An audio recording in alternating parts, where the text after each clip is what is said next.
हरिओम. श्रीराम. अंबज्ञ. नाथ सव्यत. नाथ सव्यत. नाथ सव्यत.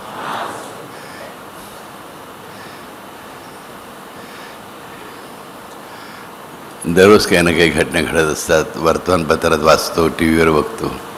आज एक दुर्घटना घडली, खूप वाईट घटना घडली. पण ह्या सगळीकडे तेच चालू आहे, घातपात अपघात, बस बाई काही नाही. काही 2-3 गुरुवारपूर्वी सांगितलं आपल्या देशाबद्दल बोलताना, आपल्या युद्धनीतीबद्दल बोलताना, की अमेरिकाचा भरोसा कोणी देऊ शकत नाही. आणि लगेच 2 दिवसात आपण त्याचा रिपोर्टही बघितलं. अक्षरशः 8 तासामध्ये अमेरिकेने म्हणजे मिस्टर ट्रम्पने उडी मारली क्वारंटी. एकाही त्यांना पाकिस्तान जवळच झाला, एवढा जवळचा आणि एवढा शुद्ध आचरणाचा झाला की अँटी टेरर म्हणजे दहशतवाद विरोधी संघटनेचा त्याला उपाध्यक्ष केला गेला पाकिस्तान. एवढा अमेरिकेला त्याचं प्रेम दाटून आलं. अमेरिकेला कोणाचंच प्रेम येत नाही. अमेरिकेचे एक प्रख्यात राजकारणी होऊन गेले हेनरी किसिंजर, त्यांचं एक वाक्य होतं, टू बी अमेरिकाज और US's enemy is very dangerous. To be America's enemy is very dangerous. अमेरिकेचं शत्रू असणं हे डेंजरस आहे, परंतु अमेरिकेचा मित्र असणं, पण to be America's friend is fatal, म्हणजे जीवघेणं आहे. खरी गोष्ट आहे. आणि मग कोणाच्याच बापाची नाही. हा लक्षात नाही. बिचारीपेक्षा सुद्धा पैसा कमावते आणि गप बसते, कोणाच्या जीव घेण्याची मागे लागत नाही. अमेरिका जीवानी सोडत नाही, म्हणजे ओळखीचा जोर जीवानी सोडत नाही अशी अमेरिका. पाकिस्तानची अगदी ताबडतोब धाव घेतली बरोबर या ठिकाणी अमेरिकेच्याकडे. आणि आपल्याकडची सगळी जी भांडार आहेत त्यांच्याकडे रेअर एलिमेंट्सची, म्हणजे दुर्मिळ अशा द्रव्यांची, ती त्यांना वापरायला दिली. तुम्ही घ्या आणि ह्याचं काही करा. एवढी मोठी किंमत मिळाली ती का तयार व्हायला असेल अमेरिका? ताबडतोब तयार असेल त्यांनी. त्यानंतर अमेरिकेची क्रिप्टोकरन्सी आहे. ती क्रिप्टोकरन्सीसाठी एक मुख्य स्थळ, एक ऑपरेटिंग सिस्टीम, म्हणजे ऑफलाईन ऑपरेटिंग सिस्टीम म्हणतो आपण, ती तयार करणं अतिशय कठीण होतं. पाकिस्तानमध्ये काही होऊ शकतं. पाकिस्तानने त्यालाही परवानगी दिली आणि ताबडतोब मिस्टर ट्रम्पच्या प्रायव्हेट खात्यामध्ये अनेक गोष्टी जमा झाल्या. त्यांच्या देशाचा फायदा झाला, त्याच्या दसपूर मिस्टर ट्रम्पचा फायदा झाला, त्यांच्या कंपनीचा फायदा झाला, त्यांची मुलं मुली आणि जावई असलेल्या कंपन्यांचा फायदा झाला. म्हटल्यावर ट्रम्प लगेच भारताच्या विरुद्ध सरकले. आज देखील लॉस एंजलिसमध्ये या दंगली चालू आहेत. आपण पाहतो जे खूप लहानचा भाग आहे त्याचा, त्या संपूर्ण देशामध्ये दंगली चालू आहेत. आपलं राजकारणात देणं घेणं नाही, पण माहीत पाहिजे की अमेरिका कधीच कोणाची ही होऊ शकत नाही. तुम्ही भारतीय म्हणून गेले 400 वर्ष राहिलात तरी तुमची कोणी नाही हे लक्षात ठेवा. आपल्याकडे अनेक गेलेल्यांना स्वतःला आपण अमेरिकेनेच जन्मल्यासारखं वाटतं. We are Americans, we are not Indians. अक्षर एक दिवस लाथ मारती रशी ना की कळणार नाही, आणि ते कोणाचेच नाहीत. अगदी पहिला इतिहासापासून आपण लक्षात घेतलं तर हा देश बनला कसा. म्हणे कोलंबसला शोध लागला, हाच एक मोठा शोध आहे, बरोबर, राईट. तिकडच्या रेड इंडियन्स भरपूर जबरदस्त ताकदवर होते, लढवय्ये होते. त्यांना दारू पाजून दारूच्या नशेमध्ये गुंतवून त्यांना ह्यांनी आपल्या ते सुद्धा करण्यासाठी कोणाला पाठवलं तर या सगळ्या युरोपियन देशांमधल्या गुन्हेगार, तडीपार लोक, दरोडेखोर लोक, चोर लोक आणि वेश्या असे सगळे वाईट काम करे गोजते. आता त्यांना कुठे एवढ्या सिंगाने होवड्याने आले असते ना बिचारे, आणि काही पैसे नव्हते. त्यांना मोठ्या मोठ्या गलबताना कोणी पाठवू शकत होतं, त्यांची गव्हर्नमेंटच पाठवू शकत होते. त्यांनीच पाठवले. त्यांनी ह्यांना दारूच्या नशेला लावायचं काम केलं. मग तो देश आपल्या ताब्यात घेतला. असा देशाची निर्मितीच मुळे कोणामुळे झालेली लक्षात ठेवा, पूर्ण अपवित्र मार्गाने अपवित्र लोकांकडून. जे अमेरिकेत आहे ते राहावं अमेरिकेत सुखाने, माझं काही म्हणणं नाही. परंतु एक लक्षात ठेवावं की हा देश आपला नाही आहे. मग ते परराष्ट्र मंत्री करतील, अमुक मंत्री करतील, आपल्या लोकांनी टाळ्या वाजवायला खूप छान वाटतं, अरे अरे आपला इंडियन मनुष्य झाला, सांभाळून. नाही, हे आपलं नाही आहे, समजलं ना. Okay, right. लक्षात ठेवायचं, अमेरिका कधी भारताचा मित्र होऊ शकत नाही. नाही, अमेरिका कोणाचाच मित्र नाही आहे, हा लक्षामध्ये. त्यामुळे ज्यांना अमेरिकेत जाऊन राहायची स्वप्न पडत असतात ना खूप, आणि स्वतःला थोडा आवर घालावा. भारतात सगळं आहे, भरपूर आहे, हा लक्षामध्ये. पण भारताबाहेर जाण्याची खाज खूप असते माणसाच्या अंगामध्ये, खाज. आणि आईवडिलांच्यात जास्त आहे. मुलांना मुली, मी तर एकदा आईला एका बोलताना ऐकलं, मग गंमत सांगतो का. समारंभात गेलो तुम्ही, मी नंदा सुशिता, मी तिघे जण होतो. गेले का बाईनं मी म्हटलं, तुमचा मुलगा किती हुशार आहे हो. कसलं हुशार, कसलं काय, मामासारखं अमेरिकेला जाईल तेव्हा खरं. मग क्रायटेरिया काय, मामासारखं अमेरिकेला तेव्हा. मामा काय करतो, अमेरिकेत जाऊन इकडचा IIT इंजिनियर आहे, तिकडे जाऊन ते सर्व्हिस स्टेशनवरती काम करते, पाणी मारायचं कारच्या सर्व्हिस स्टेशन, पाणी घेऊन मारत असतं, ते काम करतो तिकडे, तशा प्रकारचं. आणि त्या मामासारख्या एवढ्यामध्ये धन्यता मानणारी बाई आहे तिचा मुलगा. काय निघणार पुढे मला सांगा. आज मुलगा विचारत पण आहे, हा लक्षामध्ये. सगळे तसे असतं असं म्हणायचं. आपले अनेक भक्त आहेत अमेरिकेमध्ये, खरंच चांगल्या प्रकारे राहत आहेत. पण तरी देखील मी डेफिनेटली सांगेन, उद्या तुम्ही सगळेच अमेरिकेत जाऊन राहिलात आणि मी एकट्या भारतात उरलो, तुम्ही म्हणाल बाबू आमचा तुमचा काही संबंध नाही, आम्ही अमेरिकन, या American sea border for you. तर हे लक्षात ठेवा, मला तुमच्यावर तेव्हाही प्रेम असेल, पण अमेरिका इज अमेरिका, ती कोणाची होऊ शकत नाही, हा लक्षामध्ये. सगळी युरोपियन राष्ट्र समृद्ध झाली, श्रीमंत झाली, ती भारताच्या पैशांवरच, भारताची लूट केली त्यावरूनच, आणि त्याच युरोपियन राष्ट्रामधून अमेरिका जन्माला. लक्षात ठेवा. आणि आज ती लूट त्यांची संपली, म्हणजे ते भिकारी झालेले आहेत. अमेरिकेने मात्र ती नीती कायम चालू ठेवली, ज्या नीतीने अमेरिकेला जन्माला आली, तीच नीती अमेरिकेने चालू ठेवलेली आहे. सांगण्याचा हेतू काय, म्हणून बापू पॉलिटिक्स वगैरेपासून बोलायला लागलात. माझा पॉलिटिक्सशी काही संबंध नाही, परंतु ज्यांचं खरोखरच, ज्यांना खात्री आहे, ज्यांना वाटतं की आपल्या पुढच्या पिढ्यांचं भविष्य सिक्युअर असावं, त्यांनी अमेरिकेच्या त्या सौंदर्याच्या, अमेरिकेच्या त्या नाटकी हावभावांच्या, अमेरिकेच्या नृत्याच्या मागे भुलून चालणार नाही. शेवटी आपला देश तो आपला देश, आपलं घर ते आपलं घर. बघा, आपलं घर 10x10चं असेल आणि दुसऱ्याचा मित्राचा आपला बंगला मोठा अगदी 10,000 स्क्वेअर माईल्सचा असेल, तरी देखील आपल्या 10x10च्या घरात आपण जे कम्फर्टेबल महसूस करतो, फील करतो, ते आपल्याला कुठेही वाटत नाही. बघा, 4 दिवस लोक फिरायला येतात, 5 स्टार हॉटेलमध्ये राहतात बरे, पण घरी आलं की साधी वरण भात बटाट्याची भाजी खाल्ल्यानंतर बरं वाटतं. तिथे सगळं नॉनव्हेज अमुक तमुक सगळं मारून झालं असतं. व्हेज असतील ते 10 आणखी पदार्थ जास्त खाल्ले जातात, परंतु घरी आल्यानंतर सुख वेगळं असतं. फिरायला जायला ठीक आहे, पण आपली मातृभूमी, आपला मातृधर्म आणि आपली मातृभाषा, मातृभाषा कुठलीही असो, पंजाबी असो, गुजराती असो, मराठी असो, कन्नड असो, तुळू असो, तेलुगू असो, आपली मातृभाषा आपल्याला यायला हवी. आपला मातृधर्म आणि आपली मातृभूमी हे आपले खरे रक्षक आहेत.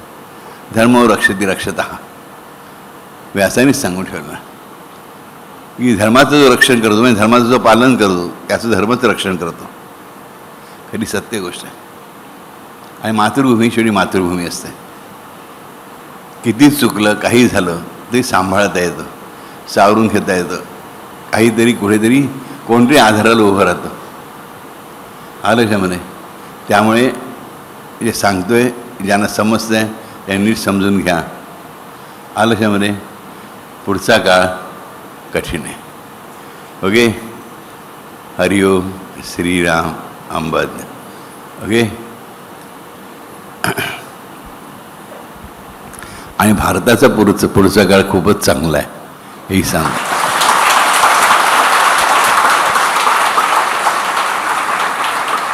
आणि तो चांगला काळ येऊ घातला हे पाहूनच अनेकांच्या पोटात दुखतं आहे. त्यातला नंबर 1 अमेरिका आहे. अमेरिकेला कोणाचे सक्सेस, यश कधीच चालत नाही आणि चाललेलं नाही, आलं लक्षामध्ये. त्यामुळे भारत माता की जय म्हणूया आणि शांतपणे आपापल्या मार्गाला कामाला लागूया. अनेक लोक सांगतात आणि आमच्या मुलात स्कोप नाही मावशीकडे. अरे, ज्याच्या हातात खरंच अंगात गट्स आहेत त्याला कुठेही स्कोप मिळू शकतो, आणि ज्या अंगात गट्स जाईल त्याला कुठेही स्कोप मिळू शकत नाही. बरं, स्लेव म्हणून राहण्यापेक्षा, सेकंड नंबर सिटीजन म्हणून राहण्यापेक्षा बरं आपल्या देशात मानाने जाऊ, हे लक्षात ठेवा. आणि ही गोष्ट कायम लक्षात ठेवली पाहिजे. मात्र एक लक्षात ठेवा, विषय घमेंडीत जायचं नाही. नाहीतर अनेक वेळा मी लोकांना बघतो, अरे मी त्याला तोंडावर सुनवून आलो, काय गरज मी खास पडली तर जायची म्हणून आम्ही जातो. आम्हाला सुनवायला खूप आवडतं लोकांना. काय मिळवलंस, स्वतःच्या डोक्याला अशांती, त्याला अशांती, तुझा शत्रू बनला, त्याचा भाऊ तुझा शत्रू बनला, मी तुझा शत्रू बनला नाही. आणि मुख्य म्हणजे कुठेही त्याला नम्र राहायला शिका. खरंच सांगतो, मनापासून सांगतो, नम्रपणा ही गोष्ट अत्यंत आवश्यक असते. मात्र एवढंही विनम्र बनू नका की लोक तुम्हाला पुचाटकेड बुळचट समजतात. तेही नाही झालं पाहिजे. पण ॲट द सेम टाईम घमेंड ठेवून उर्मटपणे वागणं हे आपल्याला सोडून द्यायलाच पाहिजे. आलं लक्षामध्ये, ते खोटी थँक्यू सॉरी म्हणण्यामध्ये काही नाही आहे, पण उर्मटपणा हा टाकावा लागतो. मी अनेक लोकांचं तुमच्यामध्ये बसलेल्याच इकडे सांगतो, स्त्रिया आणि पुरुष दोघंही उर्मटपणामुळे जेवढं नुकसान झालेलं आहे, क्रोधामुळे जेवढं नुकसान झालेलं आहे, ते दुसऱ्या कशानेही झालेलं नाही. आणि म्हणून कळवळीनं सांगतोय, पोटाच्या तळमळीने सांगतोय की तुमचा रागीटपणा, तुमचा उर्वरपणा सोडून द्या, तुमचं भविष्य आणखीन उज्ज्वल होईल. ओके, आता आपण कथेकडे वळूया. आणि कथा नेमकी आज माहीत नाही कशी निवडली गेली. ती अशीच आहे की रागाची कथा आहे. आणि ती सुद्धा तुम्हाला सांगतो की माझ्याच पणतुमांची कथा आहे.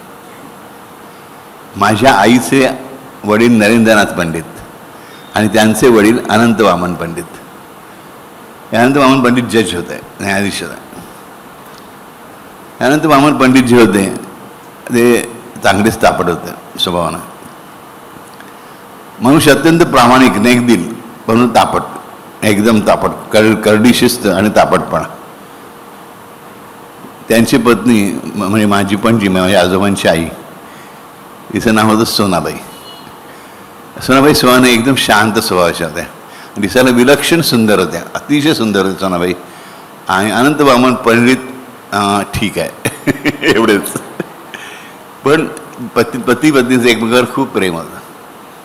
तर सोनाबाई नेहमी शांत स्वभावाच्या, त्या नेहमीच सांगत, अहो एवढी चिडू नका हो कोणावरती, काय सारखे चिडचिड करत राहता. तर अनंत वामन पंडित सांगायचे, अनंतराव सांगायचे की नाही ग, मला राग येतो, पण नाही शांत होतो, मी जाऊन सॉरी म्हणतो ना, मी माफी मागतो ना. हो, पण कशाला चिडताच कशाला उगीच मुळी नाही म्हणे. मी सोडायचा प्रयत्न केला राग माझा, पण नाही सोडत मला, तो माझ्या आतमध्ये बसलेला आहे. आणि हेच बोलणं चालू होतं शिर्डीच्या गाडीमध्ये. पहिल्यांदा शिर्डीला चालले होते पती पत्नी. बरोबर माझे आजोबा होते नरेंद्रनाथ पंडित, अगदी लहान होते, काहीतरी 1.5 की 2 वर्षाचे. माझ्या आजोबांचा जन्म 1904 सालचा, मग 1905 किंवा 6 सालची गोष्ट असते. शिर्डीच्या डब्यात बसले, गाडीत बसले, कोपरगावला उतरले. कोपरगावून टांगा केला. श्रीमंत आसामी होती, अगदी जन्मजात श्रीमंत, पिढीजात श्रीमंत, आणि परत त्यात मॅजिस्ट्रेट, चीफ मॅजिस्ट्रेट म्हटलं, अगदी सरकारी मानमर्यादा बी मोठा होता. तर आणि चालले होते. कोपरगावनं उतरले होते, टांग्यात बसले, टांग्याने शिर्डीला आले. शिर्डीला आल्यानंतर तिकडे कोणातरी ओळखीच्या माणसाच्या घरी उतरले आणि मग आंघोळ वगैरे करून हे पती पत्नी, हा मुलगा, एकच मुलगा होता, असे आपण बाबांच्या दर्शनाला गेले. बाबांबद्दल फक्त ऐकलं होतं मित्रांकडून आणि नातेवाईकांकडून काही. आणि एक ओढ लागली होती अनंतरावांच्या मनाला की आपण जाऊया बाबाच्या दर्शनाला. काही मागायचं नव्हतं, काही सांगायचं, सगळं सुबत्ता होती, सगळं चांगलं होतं. मग सोनाबाईंना मात्र मागायचं होतं की ह्यांचं देवा डोकं भावा जरा शांत करा. थोडा चांगला माणूस आहे, सज्जन माणूस आहे, लोकांसाठी झटणारा मनुष्य आहे, पण ह्यांच्या क्रोधामुळे काय ह्यांचं कोणाशीच नेमकं संबंध राहत नाही, संबंध बिघडून जातात, हे काय बरोबर नाही. सोनाबाईने एवढं मात्र बाबांकडे मागायचं. त्याला ऐकलं की बाबा कोणी मनापासून जे मागेल त्याच्यामध्ये असे बदल घडवून आणतात. झालं जसे चालत नवरा बायको आपल्या मुलाला हातावर उचलून घेतला नंदनाथाला, माझ्या आजोबांना, आणि आनंदराव निघाले. माणूस सोनाबाई चालत चालल्या होत्या. तर मध्ये रस्त्यावर कोणी त्यांना हाटकलं. अहो थांबा थांबा थांबा, ते बाबा येतात बघा. ह्यांना आश्रम बाबा म्हणजे एवढं ऐकून होतं, फोटोही बघितलेला नव्हता. आलं बाबा महाराज म्हणजे कोणी चालत येणार, मोठा लवाचा आश्रम बघता 2-3 माणसाचं बरोबर आहेत. शेवट साधे साधे करा, हा कोण, हे बाबा. अरे बापरे, हा तर मुसलमान दिसतो. आता पाय कसं पडायचं, वाजसने ब्राह्मण, मग काय कसं काय बाहेर पण स्वाभाविक होतं ना त्या बिचाराने त्या काळामध्ये.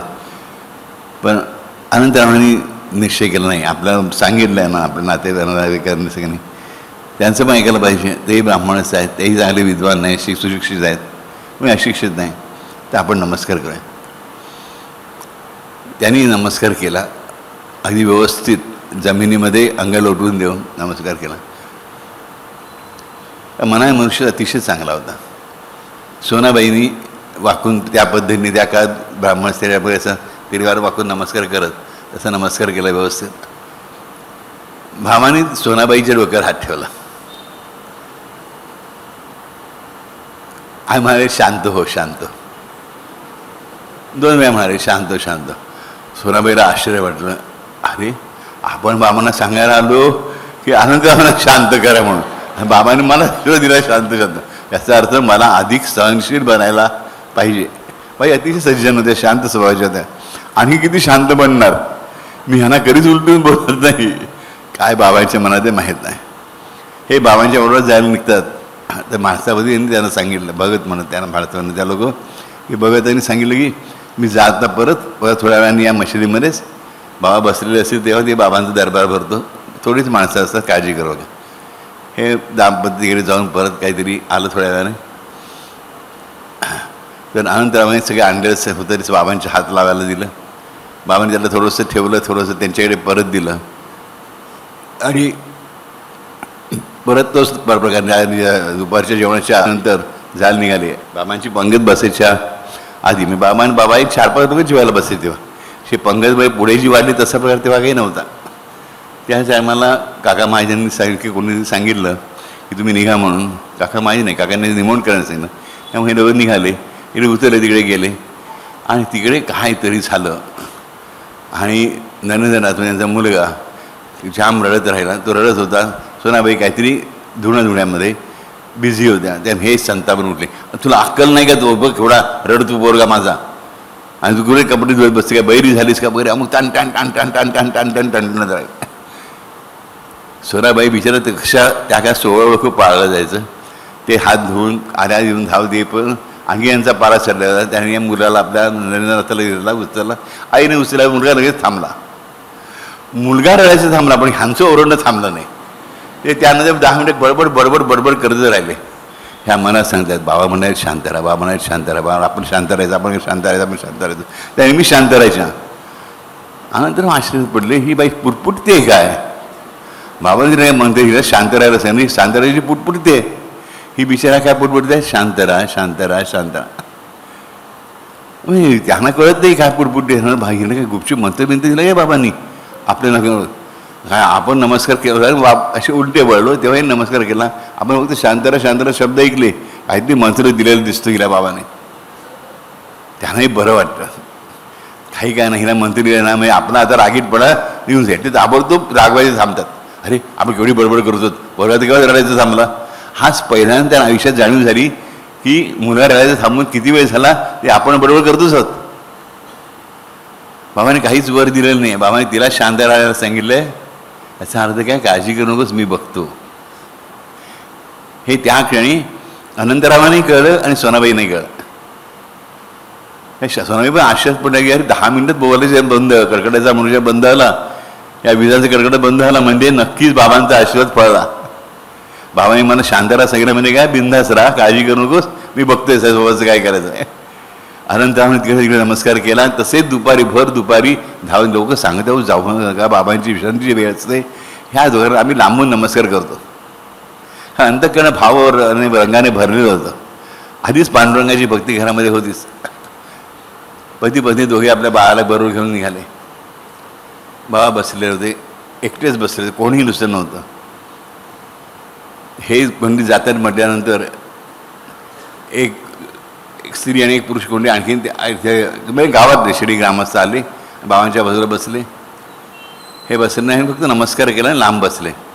बाबा त्यांच्या नादामध्ये होतं. बाबा यांच्याशी काही बोलले नाहीत, काही नाही. आणि तिकडे सोनाबाईंनी साष्टांग नमस्कार घातला. मनापासून देवा बाबा तुम्ही काय जे केलं ते असेल, पण आज पहिल्यांदा त्यांना लवकर कळलं. नाही तर मग अर्धा पाऊंडाची निश्चिंती एखाद्या बरोबर लागली की अर्धा पाऊंडावर रागावतच राहणार. हा 10 मिनिटात त्यांना कळलं. तिला कळलं की आपल्या पुरपुटण्याचा हा प्रताप आहे म्हणून. समजलं ना. ती बिचारी बाई माऊली आपली जरा शांताला म्हणत राहायचं. असंही जवळ त्यांचं ठरलं 3-4 दिवस राहायचं ठरलं होतं, पण आठवडा झाला तर पाय निघेना. बाबांचं बोलणं ऐकून, बाबांची दृष्टी बघून, नजर बघून पती पत्नी दोघंही एवढे हे झाले होते की नाही आता शेडीतच राहूया का. पण सगळं घर तिकडे, आई आहे अजून तिकडे, काका आहेत आपले, काकू आहेत तिकडे, एकत्र घर कुटुंब होतं. ह्या मुलाचं शिक्षण व्हायचं आहे, ह्या शेडीच्या गावात शिक्षण कुठे होणार, असा विचार चालला आहे तुझा पती पत्नीचा. सोनाई म्हणा हो मुलगा अजून लहान आहे, त्याला शाळेत घालून 3-4 वर्ष लागतील, त्या काळात 5 वर्षानंतर शाळेत घ्यायचं, तोपर्यंत आपण ते राहूया ना. मग असे यांची आपापसामध्ये बोलणी चालली आहेत रात्रीची. आणि दोघे सगळे उडून परतही गेले 6व्या की 7व्या दिवशी. मामाने आल्याला त्यानं विचारलं काय मुंबईला जायचं नाही वाटतं. तर अनंतानं उत्तर दिलं अगदी मनापासून दिलं. त्या सगळ्यांची मैत्री झाली होती त्यांची तिकडे शेडी ग्रामस्थांची.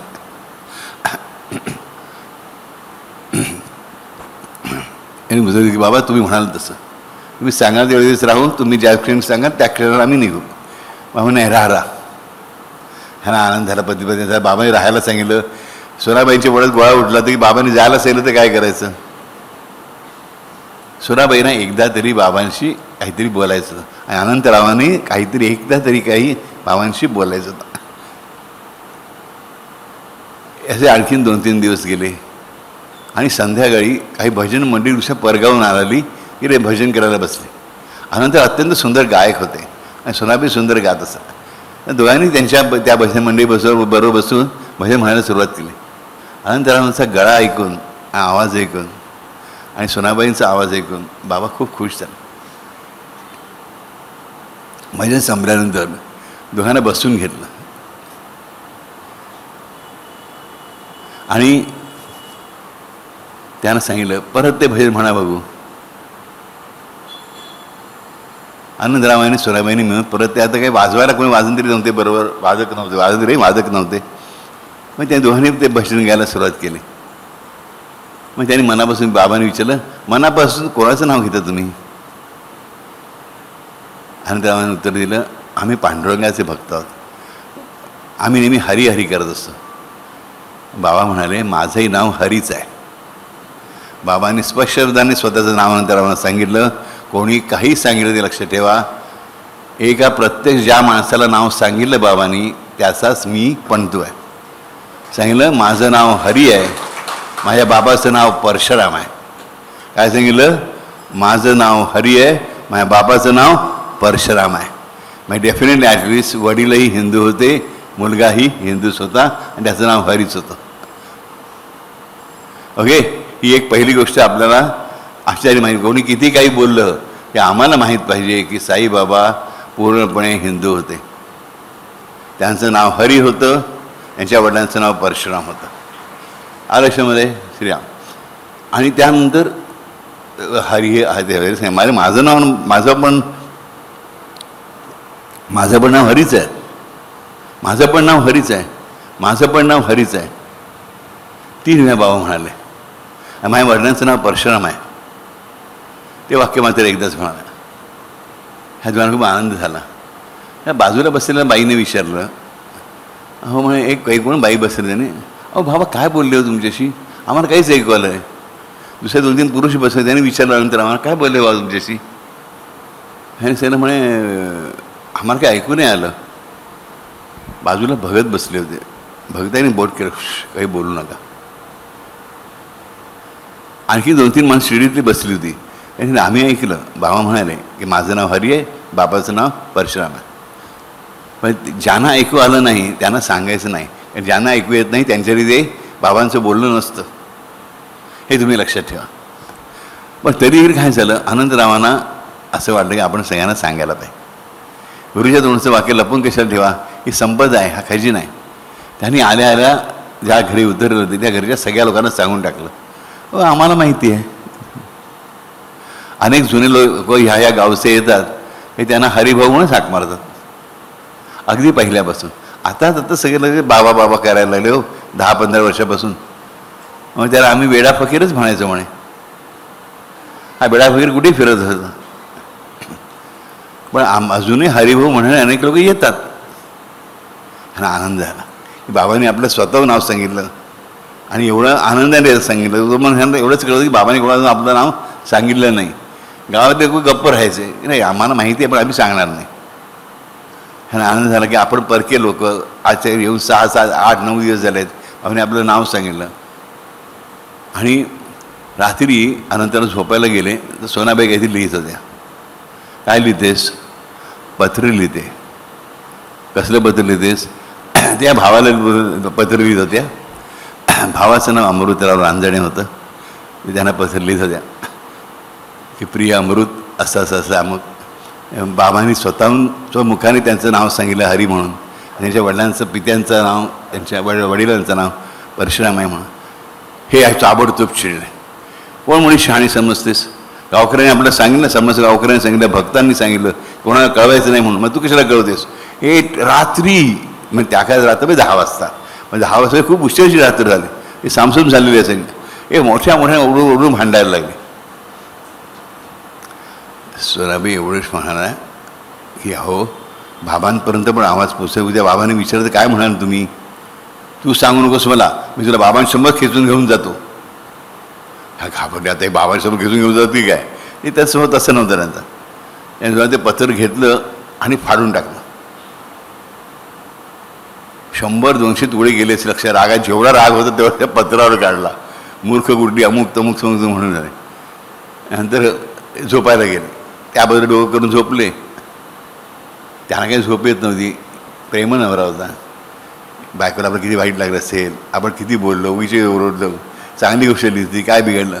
मी ह्या गोष्टीला वळून बघितलं तर बायको बसलेलीच होती. यांच्या डोळ्यातून पाणी असलं. त्याने तिच्या खांद्यावर हात ठेवला. त्यांनी प्रेमाने तिला जवळ गेलं. विचारलं सोने जाऊ दे ग, तुझा मामाचा स्वभाव माहिती आहे ना, आता बाबाच काय ते बघून घेते. सोनाबाईंना बरं वाटलं. त्या शांतपणे झोपून गेल्या. त्या झोपेपर्यंत अनंतराव जागे होते. अनंतराव फक्त एवढंच बोलत होते बाबा बाबा बाबा बाबा. आणि एकदम म्हणतो आपण बाबा बाबा कशापेक्षा आपण हरिपरशुराम हरिपरशुराम हरिपरशुराम म्हणूया. म्हणजे हरिपरशुराम हरिपरशुराम हरिपरशुराम हरिपरशुराम जप करत राहिले. आणि त्यांनाही बसायला घरी झोप आली कळलंच नाही. सकाळी जागेला ते तोंड्यात परत तेच नाम आलं, हरिपरशुराम हरिपरशुराम हरिपरशुराम हरिपरशुराम हरिपरशुराम. आणि सकाळी उठून आंघोळ करून मंडळी तिकडे निघाली. तरी यांचं नामस्मरण मनात नाही मनात चालू आहे. त्या मोठ्याने बोलतच नाही. हा आश्चर्याची गोष्ट म्हणजे सुनाबाई फक्त हरी हरी हरी हरी हरी म्हणतात. त्या हरिपरशुराम म्हणत नाही. त्या फक्त हरी हरी हरी हरी हरी म्हणतात. आणि ते निघाले आणि तेवढ्यात त्यांना तार आली शिर्डी पोस्टामधून की ज्या भावाला त्या पत्र लिहित होत्या त्या अमृतांची तब्येत खूप जास्त झाली आहे, तुम्ही ताबडतोब निघा. 3 भाऊ होते. त्यातले 2 भाऊ आधीच गेले होते. एकच भाऊ उरला होता.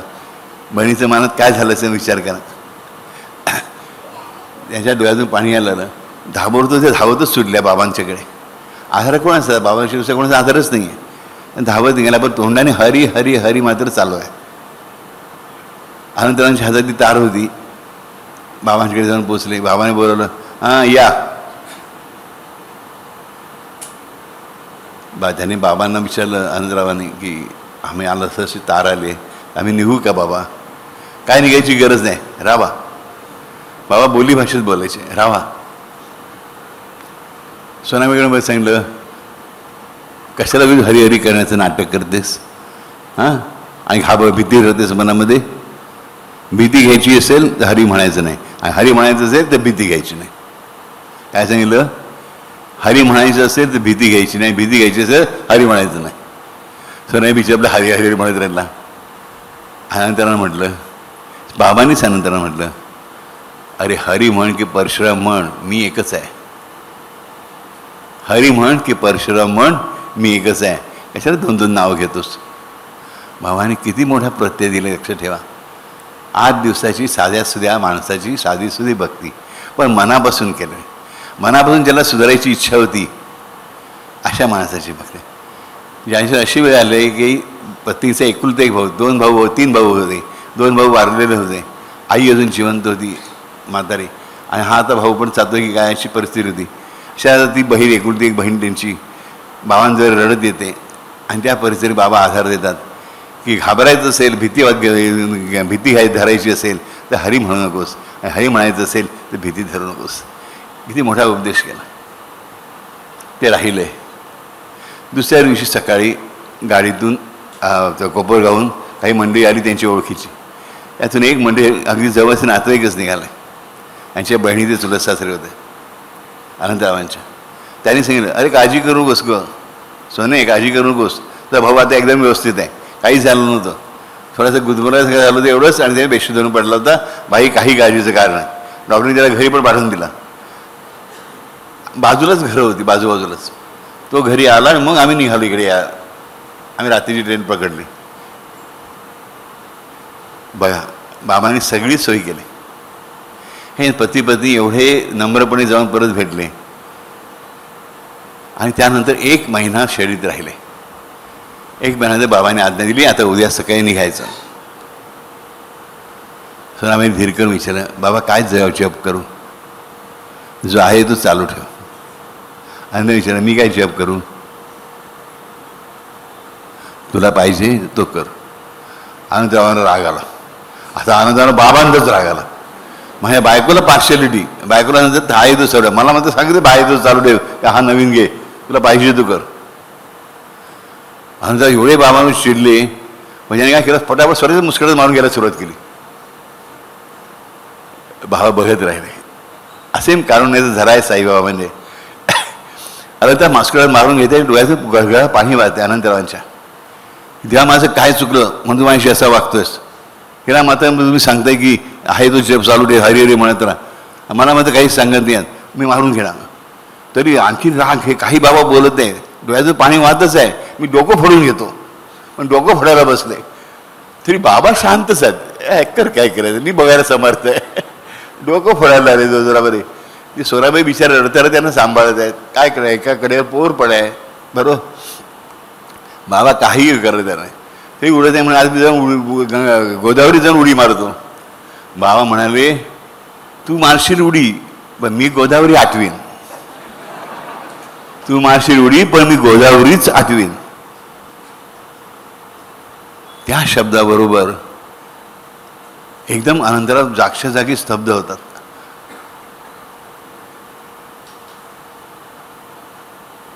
कारण इथे निघायचं, शेडिया ज्या दिवशी यायला निघाले होते त्या दिवशी त्यांना स्वप्नच म्हणजे असं पडलं होतं की त्यांची आजी, तिचं नाव गोदावरी होतं. ती यांच्या स्वप्नात आलं, त्यांनी सांगितलं होतं की बाबांना माझा पण नमस्कार सांग. आजीचं नाव गोदावरी होतं.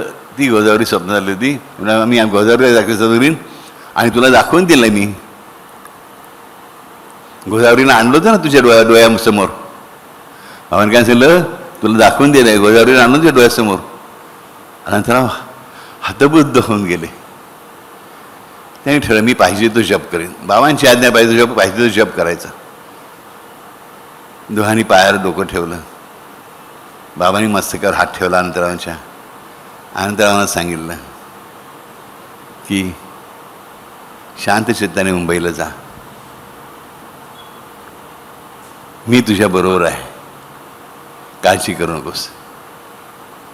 जप हवा आहे ना, जप हवेवर उडत उडत तुझ्याकडे पाठवेन. जप हवेत उडत उडत तुझ्याकडे पाठवून देईन. तू घे मात्र ना, पकडू, नीट पकड, टाकू बिकू नकोस बेंद्र्यासारखा. आणि असा त्रागा परत कधी करू नकोस. असा त्रागा म्हणजे डोकं फोडून घेईन अमुक तमुक, असा त्रागा परत कधी करू नकोस. दाम्पत्य निघालं घरी. बाजू पाणी वाहतच होतं, ट्रेनमध्ये बसली तरी देखील बाबांची आठवण येत होती खूप. आणि म्हणजे एका ठिकाणी गाडी थांबली. काहीतरी खूप मोठ्या बकऱ्यांचा कळप चालला होता ट्रेनवरनं. त्याच्यात असं व्हायचं की रेल्वेवर चाललं तर गुरं जायची, हे जायची, गाडी थांबवावी लागायची. धुराची गाडी असायची, धुराचं इंजिन असायचं. गाडी थांबली आणि गाडी थांबली तर बाजूला त्यांनी वाकून बघितलं तर त्यांना गाणं ऐकू येत होतं. जर तो धनगर जो होता तो भजन करत होता. भजन करत होता म्हणजे मंत्र वगैरे करत होता, जय जय रामकृष्ण हरी. आणि त्यांना कळलं की हवेतून पाठवून देईन, तू पकड. यांनी पकडला आणि बाबाने काय सांगितलं, बाबा जर माझं बरोबर असेल तर मला काहीतरी खूण द्या. संपूर्ण प्रवासभर त्या हरिहरी म्हणतात, हे जे जे रामकृष्ण हरी म्हणतात. बुद्ध पती पत्नी घरी आले की आपल्या भावाला भेटायला गेली. भावाने सांगितलं, अमृताने सांगितलं, तुला काय सांगू अगं, मला एक स्वप्नामध्ये असाच एक माणूस दिसला, मोठी दाढीवाला मुसलमान सारखा दिसताना, पण मुसलमान नव्हता. त्याच्या कपाला गंध पण होतं, त्याच्या हातात तुळशीची माळ पण होती. आणि तो मला म्हणाला, कशाला बी माझ्या सोनाबाईला घाबरवतोस, असं घाबरत जाऊ नकोस. आणि मग मी तेव्हाच म्हणे मी बेशुद्धीतून बाहेर आलो.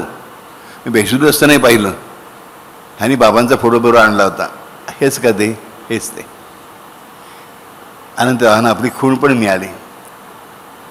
त्यानंतर त्यांनी ठरलं होतं त्याप्रमाणे आपण जेव्हा वेळ मिळेल बाबांकडे जायचं. एक वर्षभर वेळ मिळतच नाही, कारण त्यांना परत त्या प्रेग्नंट राहिलेले असतात. ते बाळ पोटात असतं. ते बाळ पुढे राहिल्यानंतर ते पुढे बाळ वाहिलं. मुलगा एकच त्यांचा होता नरेंद्रनाथ. दुसऱ्या बाळ झालं ते काळाशोकात निघून गेला. आणि असं यांना दुःख होतंच, पण ते नंतर पुढे घडलेली घटना आहे श्रीराम. तर हे एक 5-6 महिन्याचं बाळ घेऊन शिर्डीला आले. परत शिर्डीत आले, बाबा नमस्कार केला. बाबांनी नुसतं असा हात केला. हे बसले दोघे बघत, नवरा बायको. नरेंद्र तुला आणखी मोठा झाला होता, तो रात्री पडाकडे बाजूला फिरत होता. बाबा त्याशी खेळत होते. आणि शेवटी निघायची वेळ आली. परत निघायची म्हणजे तिथून मशिदीतून. बाबांनी विचारलं, काय म्हणताय बाई, कशात, काय म्हणताय बाई कशात. आणि सोनाबाईंना आठवलं, अरे आपण विसरूनच गेलो की हे रागावायचे म्हणून आपण बाबांकडे आलो होतो. कारण गेल्या 1.5 वर्षाला मनुष्य एकदाही रागावला नव्हता. एकदाही रागावला नव्हता, लक्षात ठेवा. जय जय रामकृष्ण हरी जप त्यांचा चालू होता, हरी जप यांचा चालू होता. हा लक्षामध्ये गुरुच्या मुखातला शब्द हा अमृतासारखा असा, लक्षात ठेवा. काय काम करून जातो आपण लक्षात घेतलं पाहिजे. त्यासाठी मोठ्या उलाढाल्या असण्याची आवश्यकता नाही. अनंतराव तापट होते पण प्रामाणिक होते. गुरुला पूर्णपणे मानणारे होते, गुरुला संपूर्णपणे शरण जाणार होते.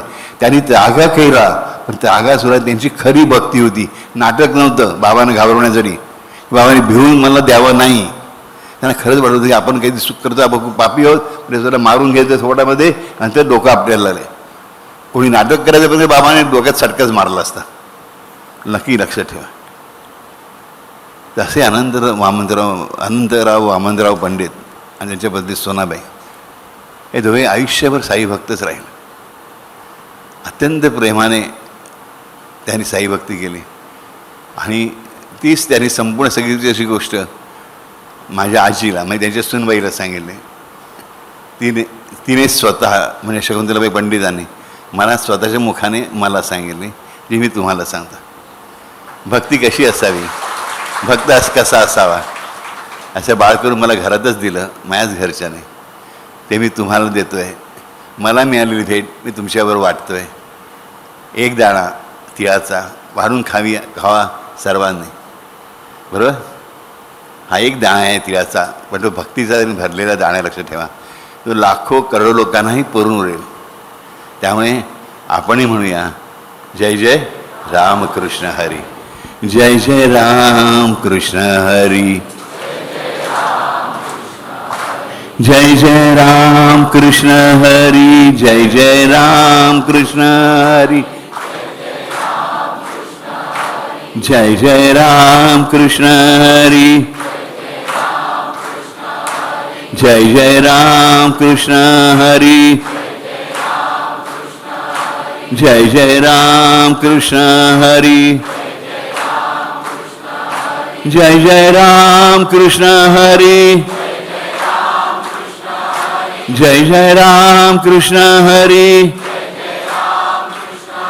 जय जय राम कृष्ण हरी, जय जय राम कृष्ण हरी,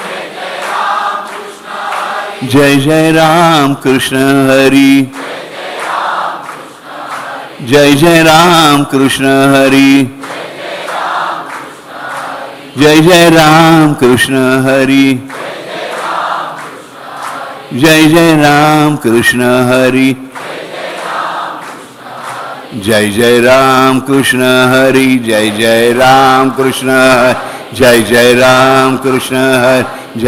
राम कृष्ण हरी, जय जय राम कृष्ण हरी, जय जय राम कृष्ण हरी, जय जय राम कृष्ण हरी, जय जय राम कृष्ण हरी, जय जय राम कृष्ण हरि, जय जय राम कृष्ण हरि, जय जय राम कृष्ण हरि, जय जय राम कृष्ण हरि, जय जय राम कृष्ण हरि, जय जय राम कृष्ण हरि, जय जय राम कृष्ण हरि, जय जय राम कृष्ण हरि, जय जय राम कृष्ण हरि, जय जय राम कृष्ण हरि, जय जय राम कृष्ण हरि, जय जय राम कृष्ण हरि, जय जय राम कृष्ण हरी.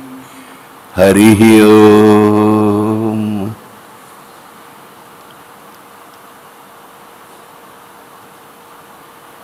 कसं वाटलं? लक्षात ठेवा, देवाच्या कथा ऐकाव्यात, देवाच्या लीला असतात त्या, पण भक्तांच्या कथा जरूर ऐकाव्यात. आपण भक्तांच्या कथा सध्या पाहतो आहोत, कारण भक्तांची कथा ऐकल्यानं आपल्या मनाची अपूर्व शांती मिळते, ती वेगळीच असते. आणि त्याच्याही पुढे जाऊन आपल्याला कळतं जगायचं कसं, वागायचं कसं. आणि देवांच्या लीलांना आपल्याला काय करणार, आपण देवाची इकडे ताकद आपल्याकडे आहे का नाही ती ऐकायची आनंदाने, कारण त्या देवांच्या लीलांमुळे आपोआप आपण बदलतो म्हणून. आणि भक्तांच्या कथा ऐकायच्या तर तसं बदलण्यासाठी. आज नेमकी बघा, क्रोधाची गोष्ट सांगायची ठरवलं होतं मी माझ्या आजोबांची, आणि विषय क्रोधाचाच निघाला.